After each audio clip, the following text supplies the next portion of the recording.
The ring I was never supposed to find. Clara and I had been together for nearly 5 years. We'd talked about marriage more than once, but she always said she wasn't ready yet. I respected that, even if it hurt sometimes. One Saturday afternoon, she asked me to grab her charger from her bag while she was in the shower. As I dug through it, I noticed a small velvet box. My heart skipped. I thought maybe, just maybe, she'd been planning a surprise. I opened it, expecting a ring meant for me. But it wasn't my style, my size, or even something she'd ever seen me wear. Inside was a men's gold band. I tried to convince myself there was some other explanation. Maybe she was helping a friend. Maybe it was a family heirloom. But when she came out of the bathroom and saw me holding it, the look on her face told me everything. Her first words weren't, "It's not what you think." They were, "You weren't supposed to see that." It turned out she'd been seeing someone else for almost a year. A coworker she swore was just a friend. He had proposed to her the week before, and she had said yes. The trip she was planning with her girlfriends next month? That was their honeymoon. I didn't yell. I didn't cry. I just put the ring back in the box, handed it to her, and walked out. Here's what I learned. Sometimes, the biggest surprises aren't the ones you hope for, they're the ones that shatter everything.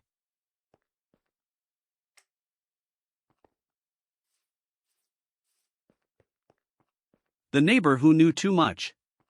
Kara and I had been dating for just over 2 years. We lived in a small apartment complex where everyone more or less knew each other. Our neighbor across the hall, Mrs. Jenkins, was one of those elderly women who noticed everything. One evening, as I was getting home from work, Mrs. Jenkins stopped me in the hallway. She had that hesitant look, like she was debating whether to say something. "I'm not one to meddle," she began, "but, do you know your girlfriend has been getting picked up by the same man every Thursday night?"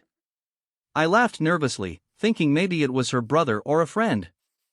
But Mrs. Jenkins shook her head. "They don't act like friends. He holds her hand, carries her bag, and last week, I saw them kiss."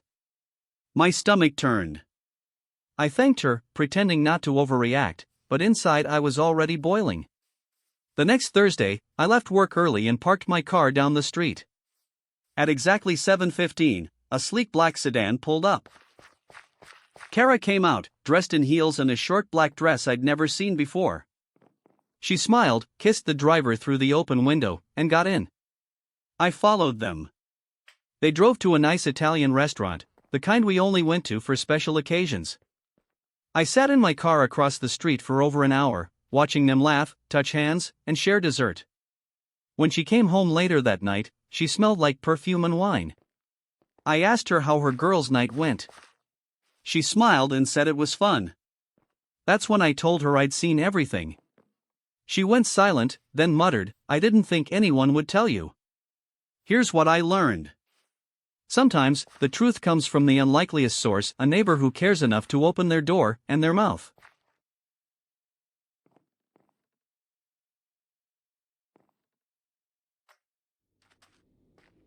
The secret her son told me.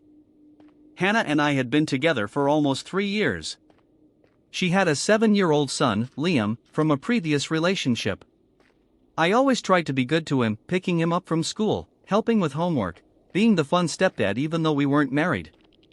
One Saturday afternoon, Hannah said she was going to meet a friend for coffee. She left Liam at home with me. About an hour later, while we were playing video games, he paused and looked at me with that blunt honesty only kids have. "Why don't you ever go with Mom when she sees her boyfriend?" I froze. I asked him what he meant, and he said, "You know, the man from the park. The one who gives her candy and kisses her." I felt my stomach drop, but I kept my voice calm. "When did you see that?" I asked. He shrugged, saying it happened a bunch of times and that sometimes they went to the place with the big fish tank, a restaurant downtown I knew well. I didn't want to involve Liam any further. I just told him we'd talk about it later and changed the subject. When Hannah came home later that evening, I asked her how coffee was. She smiled and said it was nice. The next day, I went to that restaurant and asked the staff if they remembered her. They did. In fact, they remembered she'd been there just 2 days ago with a tall man in a leather jacket. When I confronted her, she denied everything until I told her Liam had mentioned it. That's when she broke, admitting she'd been seeing someone else for over a year. Here's what I learned. Sometimes, the truth doesn't come from a phone, a photo, or a receipt. It comes from the innocent honesty of a child who doesn't even know they're exposing a lie.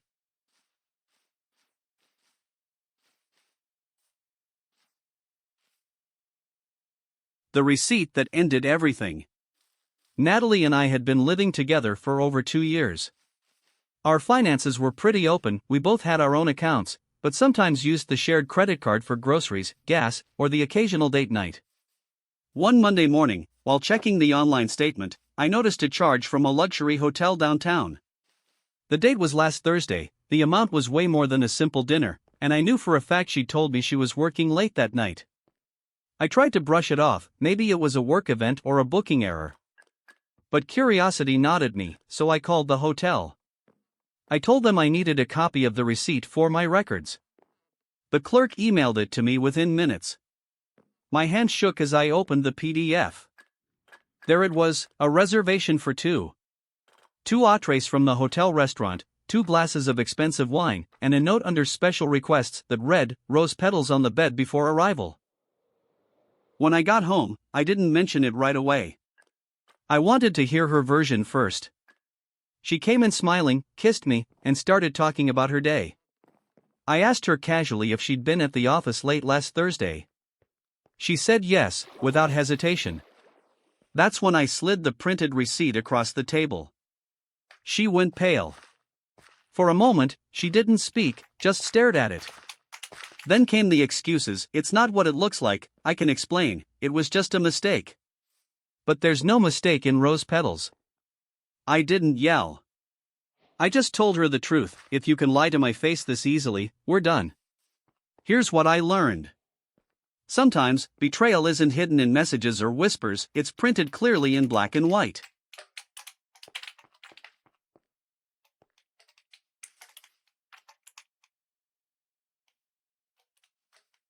The photo she forgot to hide. Emma and I had been together for almost 3 years. She wasn't much of a social media person, at least, that's what she always told me. She said she preferred privacy and didn't like posting her life online. I believed her. One evening, while scrolling through my feed, a mutual friend's post caught my eye. It was a group photo from a rooftop party I didn't know about. Everyone was smiling, holding drinks, and there, in the middle, was Emma in a dress I'd never seen before, her arms wrapped around a guy I'd never met. At first, I tried to rationalize it. Maybe it was just a friendly hug, maybe it was an old friend. But then I noticed the way he was looking at her, the way I used to look at her when everything between us felt right. I clicked through the tagged photos. The deeper I went, the more I saw them together, laughing at the bar, dancing close, her hand resting on his chest. None of these moments had ever been mentioned to me. When she got home that night, I casually asked how her quiet evening with a friend went. She smiled, saying it was nice and low-key. I showed her the photo. The color drained from her face. She tried to explain it away, saying it was just a party she was invited to last minute and that he was just a friend of a friend. But I'd seen enough. Friends don't hold each other like that. I didn't yell. I didn't accuse. I simply told her that trust isn't something you can Photoshop back in once it's gone. Here's what I learned. Sometimes, the truth doesn't need words, a single picture can tell the whole story.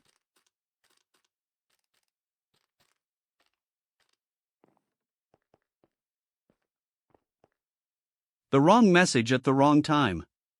Lena had always been careful with her phone, screen down, notifications off, never out of her sight. I told myself it was just her being private, but deep down I knew something felt off. One Sunday morning, she was in the shower when her phone buzzed on the nightstand. Normally, I wouldn't touch it, but the preview of the message was right there on the screen. "Last night was amazing, can't wait to see you again, Redheart." My heart stopped. I unlocked her phone, I already knew her code, and opened the chat. There were weeks' worth of messages with someone named Chris from yoga. They weren't talking about yoga. They were making plans, sharing inside jokes, and sending photos that made my stomach turn. One message from just 2 days ago read, "Wish you were here instead of him." I sat there, reading, until I heard the water turn off. I put the phone back exactly where it was and waited. She came out smiling, wrapped in a towel, and kissed me like nothing was wrong. I didn't say anything right away. Instead, I told her I was going to the store. I drove straight to the cafe where they were supposed to meet later. I knew because it was in their messages. I sat in my car across the street, watching. She arrived a few minutes later, dressed nicer than she ever did for me, and sat at an outside table. Chris showed up not long after, and the way they hugged told me everything. It wasn't a first-time thing. I didn't confront her there. I wanted her to think she was safe in her lies until I had proof she couldn't talk her way out of. That night, when she walked in, I simply handed her the printouts of every message. She didn't deny it. She just said, "I didn't think you'd ever find out." Here's what I learned. Sometimes, the truth doesn't knock, it slips through in a single careless text.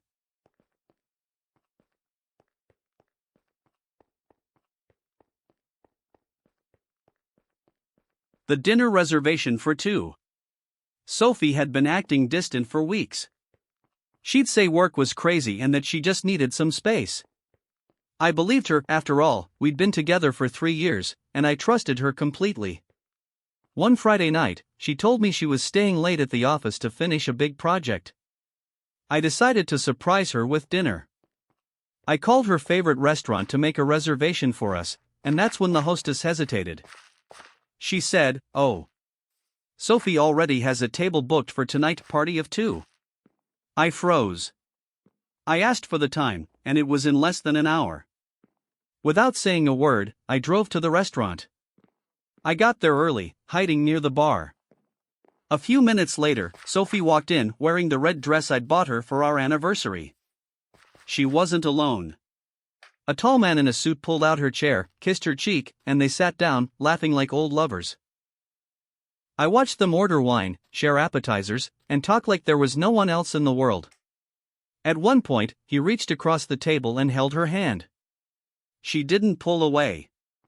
I didn't make a scene. I just took a photo on my phone and left. Later that night, she came home with a fake tired smile, saying she'd stayed late to finish work. I showed her the picture. She didn't deny it. She just said, "I didn't want to hurt you." Here's what I learned. Sometimes, the truth doesn't scream, it whispers over candlelight and wine glasses.